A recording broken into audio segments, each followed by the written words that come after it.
Magandang araw mga bata! Ako si Teacher Patricia Valenzuela Baras o maaari niyong tawagin Teacher Pat. Ako ang inyong guro sa aralin sa Pilipino.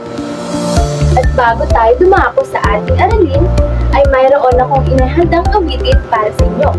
Ang kantang ito ay pinamagatak 10 mga daliri. Maaari niyo ba ako sabayan? Mahusay! 10 mga daliri, kamay at paa, 2 tenga, 2 mata, ilong na maganda, maliliit ng ngipin, masarap kumain, di lang maliit nagsasabing wag magsinungaling.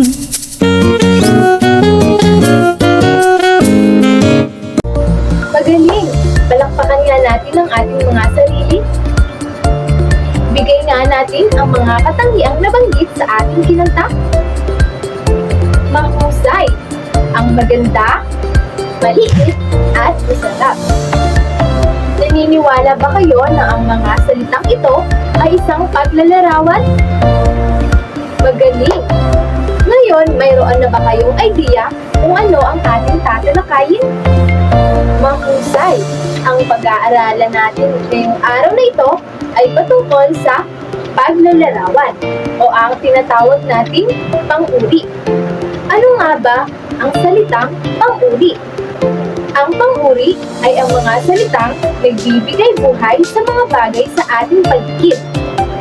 Ang mga nilalarawan nito ay maaaring tao, hayop, bagay, lugar, at pangyayari.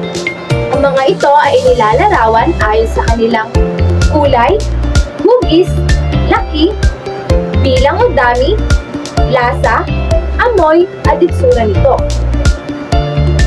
Ngayon, maibibigay ako mga bagay na bibigyan natin ng paglalarawan o pang-uri nito.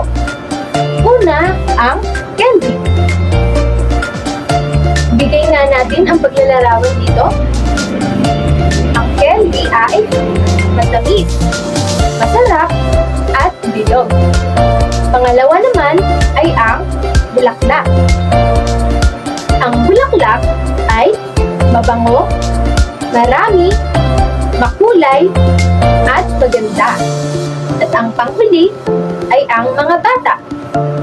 Ang mga bata ay nanlulusog, masisigla, marami, at masaya. Nauunawaan ba ninyo mga bata kung ano ang pang-uri? Mahusay. Lagi nating tatandaan na ang pang-uri ay isang paglalarawan o pagbibigay buhay sa mga pangalan.